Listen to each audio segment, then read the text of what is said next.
Greetings,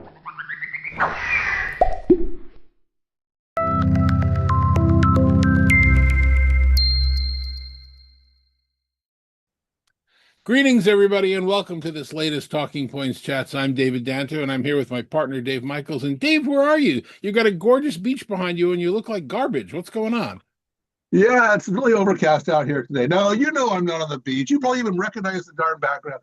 No, I am natural habitat. I'm in an airport lounge between flights, and today I'm in Frankfurt, heading over to Croatia, and they have these wonderful phone booths so that I could talk freely. But they don't. They thought it through for phones. They didn't quite think it through for video. This is terrible lighting, no power, all that nonsense. But that's not the story here. One of us is always going somewhere. You're back at HQ.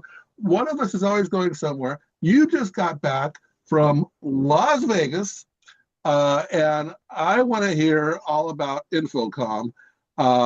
And I think you got a lot of stuff going on in your mind, because I know, in fact, I know you have a lot of stuff going through your head, because I saw a rough draft 50-page report you're putting together. Yes, it is 50 pages. I got it down to 38 pages, and we're at the point now where I have to decide if I really want to include all of that or if I want to make it shorter. And I think the bottom line is, for subscribers, there's gonna be an executive version, a very short couple of pages, but I'm gonna leave the 30-something page version there in case anybody wants to do a deep dive. Still working through that, but there's a lot of content and a lot of information at that show. So we're not going to do all 38 pages here, obviously, but I want to hear a little more about InfoComm. But we got to start off with some basic stuff here. What is InfoComm?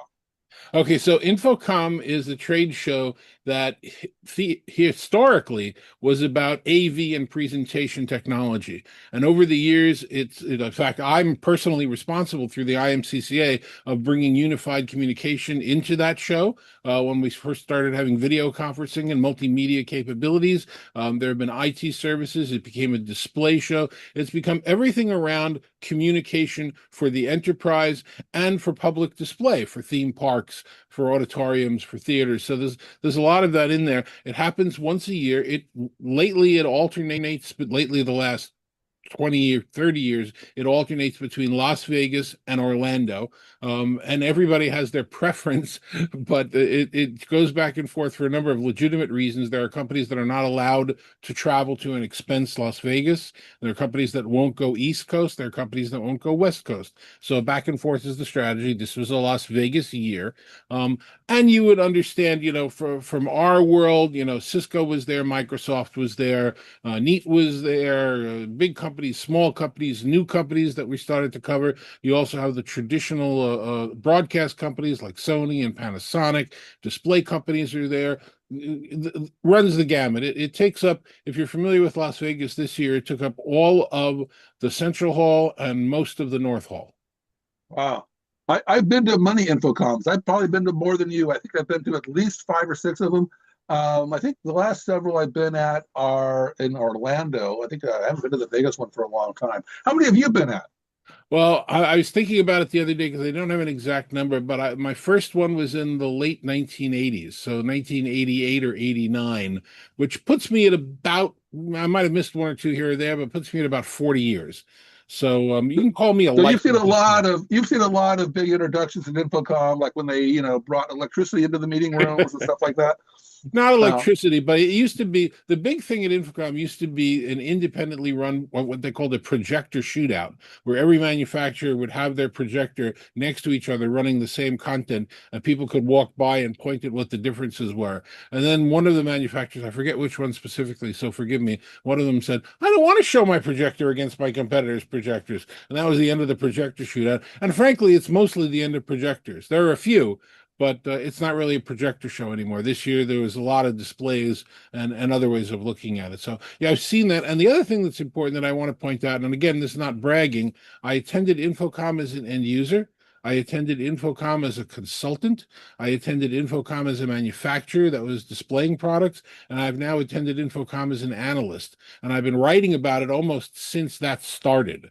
So that's the point that I have all of those capabilities, all of those ideas from all those different perspectives that go into my thinking about the show.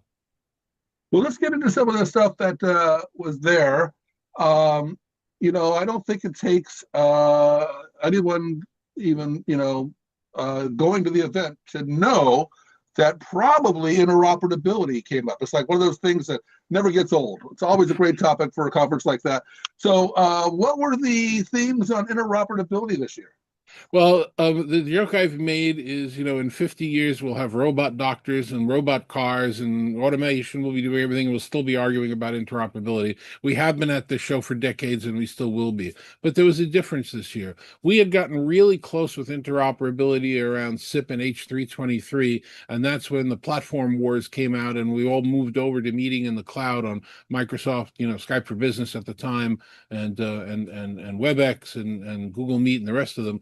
um, there was a strong feeling specifically put forward by Microsoft, and Ilya Bookstein did the keynote there, and he and other people from Microsoft specifically said, look, we will not allow app switching. We will not allow you to sit down in a room and switch between things.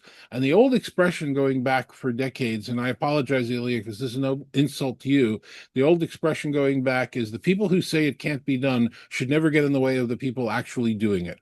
We saw two companies this year at the show, Mago and Airtame combined with Jabra, showing pure native app switching, that the kind of which that Microsoft said couldn't work. And I'm going to clarify that in a minute. But you literally would see a screen, and on the screen there would be your Zoom meeting, and then your Teams meeting, and then your WebEx meeting, and then your next team meeting, and then your Zoom meeting, and you would press one button, and it would start the meeting. And in at least the case of the new Jabra U30, it would be running the meeting on the codec inside the bar. The only thing you were doing outside was the control. Now, what Microsoft will come back and say is whose calendar is in charge if we're calendaring that on 4 different platforms. And they'll also say, well, if Microsoft is not in front with the new MDEP platform, how can we say that that's a secure system? And those are all legitimate concerns. But the point is, we shouldn't get in the way of people that are actually making it work the way people want it to work. So I think interoperability came to a head. We all agreed, I think, including Ilya, when I had a private conversation with him, and that direct guest join has made nobody happy, and it needs changes and it needs something to go on. So I think this year, interoperability, the conversation came to a head. You could add to that, that Cisco and Zoom had a deal where, Cisco was always going to be native meetings on Zoom, but now Cisco does native Zoom rooms. So Yeah. stick a button on the Cisco endpoints and boom, all of a sudden it's a Zoom room. We're getting close to having these native systems and just argue about features and technology, which I think is where the industry should be. Microsoft's not going to lose any customers to Microsoft Teams because the endpoints they're selling can make it on use other platforms. So again, I think it came to a head. And I also want to mention what ClickShare did, the Barco folks, where they now have a system that is native Teams certified on MDEP, runs Teams, but if for some reason you need to run Zoom or you need to run WebEx, or the better point, you need to run a platform that hasn't been invented yet, you plug their button in, press a button, and it automatically switches to that mode. You unplug the button and it switches back to Teams. So again, I think we're coming to a head with some of this stuff. Unless somebody else drops a bomb So, that we're not seeing, we're close. so I just want to clarify for our viewers, you're using the term app switching, but I think you're referring to really the meeting app switching between different platforms, because Microsoft loves app switching. I think Microsoft 365 has something like 47 apps now. They love it when you switch apps, and so you're specifically talking about meeting room apps. Is that Yeah, correct? I'm talking about collaboration, video conference, meeting rooms functioning like your mobile phone already does. You want to do a All Teams call, right. press Teams. You want to do a Zoom call, press Zoom. It all just kind of works. So interoperability is like the standard theme. It's going to be at every InfoComm in the past and future. But I bet in this InfoComm, there was probably a lot of AI. Would that be a fair guess? Oh, I've got a couple of comments on that. Yes, everybody was talking about AI, but not in your face AI. It wasn't like saying our AI is pink and come see our AI. And that's the way it was the last couple of years. What people were talking about now was more outcomes. was more that I mean, Microsoft. I'll pull Ilya out again. He showed the facilitator agent working with direct guest join, where all he did was have to say agent start a Zoom call, and it did it automatically. So the point was not the AI, the point was the ability for it to work on that outcome. And you started to see that across the board in most of the vendors. So I think, at least from the AV space, we've kind of calmed down on this AV stuff. The part of it that scares me, though, and I know you and I have had this debate, we in our industry, the tech heads, the nerds, we've got an enormous blind spot around how the people who don't think AI is a good thing, don't think that data centers being built are a good thing, don't think that being rammed down people's throat is a good thing. And the counter argument to that is from a lot of people saying that, well, there's been change before, the Industrial Revolution and, the start of, cars and all the rest of it. And, all that's true, but it's never moved this fast. And the speed at which AI is coming at us is forcing companies to release things that are not ready yet. It's coming, the change is happening too fast. And even if you're somebody like a Zoom, who just made the first change in a really long time, kind of downplaying AI companion and coming up with their new Zoom mate, they got criticism for how come you're making so many changes. And the reality is they're not. The reality is that's the latest change from one company in a string of changes from dozens of companies. And it's happening too fast, and people just can't handle the pace. And most of the speed is happening for fear of being left behind. So I think it's a dangerous situation that's going to have some bad outcomes. Well, this is definitely true, not just in AV and video, but across all sectors really. And I think there is some truth to that fear of getting left behind, because things are moving so fast and you can't get left behind. It's changing everything. But what really surprised me in what I saw that you wrote up was I was not expecting MCP to make an appearance at InfoComm. Explain to me how MCP fits into the video story. Yeah, well, just very lightly, because it was just the early stages of it. You have a company which actually, I've covered and spoken about, and I think is doing great, NetSpeak, which has the ability of taking, an AI. It's not a large language model, it's not a small language model, but an AI to automatically connect to your systems, video rooms, other displays, and diagnose problems and fix them without human intervention. And some of the other companies that see that, look, hey, that's the trend. So I saw some demonstrations from Crestron with an MCP server. Neat was talking about their MCP server. The idea is exposing more than just APIs, so that the ability for cloud and other outside management to come in and make changes is something that we're going to start to see more of across the board. And the only thing that I would caution for buyers is that there are companies that are showing things working, and there are companies that don't have anything working, talking about cloud associations and cloud groups. So you just want to filter. If you got a product or a solution that works, you show the solution. If you don't have a solution that works, you talk about organizing the industry. That's how you can kind of tell the difference between what's real and what's vaporware, or I guess fogware in cloud, something like that. Let's get to the keynotes. You've mentioned the Microsoft keynote a few times. I think the thing that really stood out to me, I watched these keynotes, is that they were an hour long. Holy cow! Those are long keynotes. Now, admittedly, Enterprise Connect usually has 30-minute keynotes. They always feel a little short, but an hour long felt at least double. I mean, so tell me about the keynotes. All right. So InfoComm never really had keynotes from thought leaders during the show. That was a new thing this year. And they would have maybe an industry leader, but typically a panel. They do it in an evening or something like that. You'd have an astronaut or a magician or something. It was never really a thing. If I closed my eyes and opened them and looked at Ilya presenting or Espen Loberg presenting from Cisco, the two keynotes that they had, I would think I was at an Enterprise Connect 2 years ago, which is interesting because neither one of those firms did Enterprise Connect keynotes this year. So it was that kind of large room, large stage, not quite as big as the stage that Enterprise Connect had, but big, and it took place during the show. So This is a new thing. And in addition to which, I'll have a lot more comments about this in my formal report for our subscribers, But the number of manufacturers came up to me and said, "Well, why just them? Why not us? Why do they Yeah. get this big stage?" So, but anyway, from a theme standpoint, Ilya gave a great presentation. Again, I told you he showed off Facilitator AI. He actually spent quite a bit of time, more than I would have expected, on phones. And I heard back from integrators that they really appreciated that because they think phones are a place where AI can sell and do things. He stressed the idea of voice and video enrollment, which I think is a very important thing for them so that they can get this They identification. simplified that. They made Yeah, that a lot easier now. right. Express enrollment. And Yeah. then the whole idea that, and again, this is stuff that was parallel between Cisco and Microsoft, this human plus agent. They're not sitting out there that we invoke to get a transcript later. They're working with us during the meeting. So again, it was the more positive side of AI, talking through outcomes. And he called the whole thing work IQ and intelligent workflows. And it was a great presentation. I'm not sure if it's still available online. It was available online live, but I'm sure at some point Avixa will have it out, and it's certainly worth watching. And then the next day, as I said, Espen from Cisco went through it.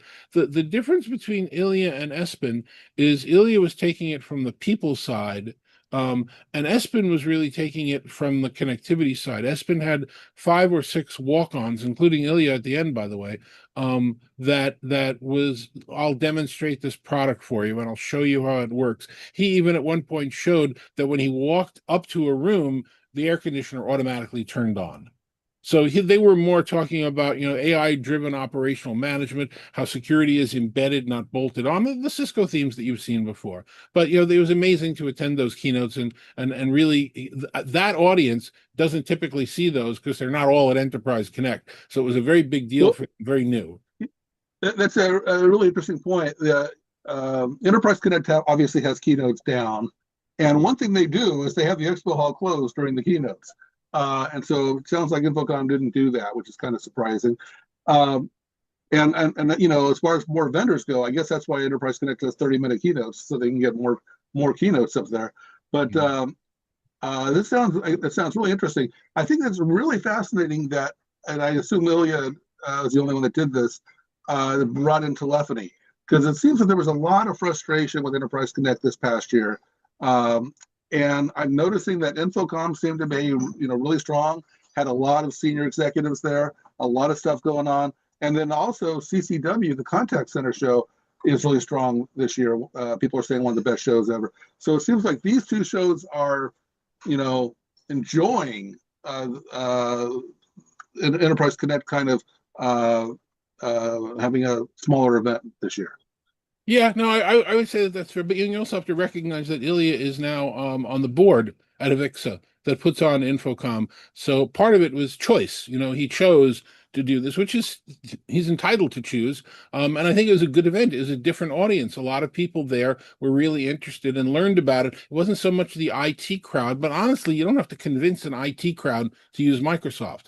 This is more, the team's premium experiences, which, as you pointed out multiple times correctly, where else was that talked about? It's kind of been pushed off of the stage by Copilot, by what MDEP is doing. MDEP wasn't in his keynote. The new thing they announced for MDEP Solara, which is going to be static devices that are cloud-based I/O devices based on MDEP, wasn't in his keynote. Part of most of his purview is Teams premium experiences, which is why this is the right audience for him. So I have to rate the keynote experience as terrific, other than the fact that this is only a 3-day show, and by having people go there, they did put the keynote stage in rooms right above the exhibit hall. The rest of the education, you had to schlep 20 minutes to the West Hall, which was ridiculous. People, you can't That's break away. Vegas. That's Vegas. At least you didn't have to take a taxi. Look Well, at the bright side. they have the Teslas that run in a loop, but even if you go to the Tesla and take the loop to the West Hall, that's still 25 minutes. That's just unworkable, especially when they have the South Hall right next to it. I mean, it was just again, that's just Vegas. I got to take a taxi just to get to the Uber part of, or either at the airport or at the hotel. I mean, it's just Vegas. You got to schlep. All right, I got a flight to catch here, so let's wrap up with a few things here. Overall reflections of the evolution of InfoComm. What are your thoughts? Like I said, after seeing this from a lot of different perspectives, I think the show is healthy, which is a good thing to see. It is, they were boasting about how there were more end users here than last year. But, I'm always a skeptic and a critic. There were more end users primarily because there were less exhibitors. The show was smaller. And what I heard from exhibitors, which I didn't know because I wasn't an exhibitor for the last few years, was that this show is dropping in prominence. It's at least 4 times more expensive than exhibiting at ISE, which has become a more popular show that we went to in Barcelona the last couple of years. So InfoComm's going to have to kind of get some kind of straightening out going on there, giving other people the opportunity to present, bringing back maybe Super Tuesdays, so it's not all the presentations need to take place, at a keynote during the show, and adjusting the costs, because 4 times more expensive than what you and I experienced at ISE in Barcelona is ridiculous. It's not worth that, and that's what everybody was telling me. So that's generally some of the things. And there are some other changes that are needed, which hopefully will happen because of the transition that they're going through. Well, okay, so speaking of transition, so I saw some drama on social following the event from afar. What's going on with the CEO thing? What's that all about? Well, this is the last InfoComm under the CEO that's the person that's been the CEO for the last few years, David Labuskes, nice gentleman. I have some very strong opinions about them, and I'm going to share those in my report for our subscribers. I don't really want to get Yeah, I've too never much. heard you say "nice gentleman" before, but okay, we'll look forward to that report. There was also some drama around the Elements video bar from Shure. Is that right? Yeah, again, I'm going to put a lot of the details into the report, but if you are the king of audio and you have a swagger and you have some bravado, and then you come up with a vacuum cleaner product, many companies will, I guess, think that they deserve that swagger in the new product. And in case with the guys from Shure, they really don't.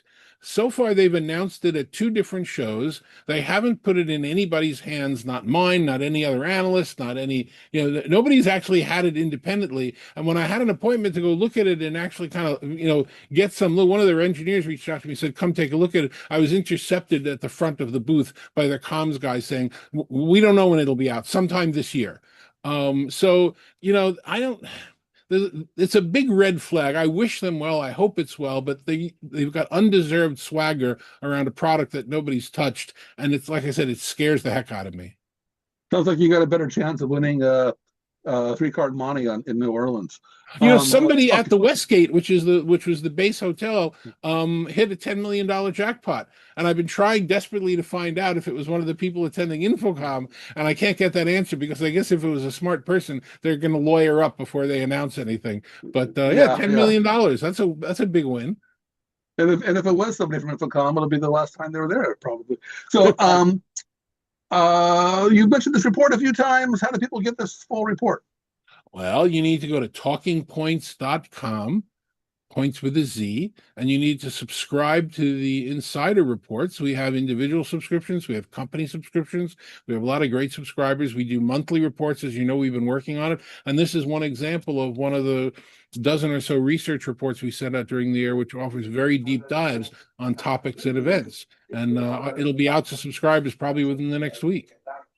You got that almost right, but remember, we're a global firm, and you have to say "Talking Points" with a Z sometimes. Just for the Australians. Good point. I have to go back through the report and change PTZ to PTZ everywhere. That's a good point. There you go. All right. Well, thank you, David, for the update. I look forward to the full report, and thank you, everybody, for watching.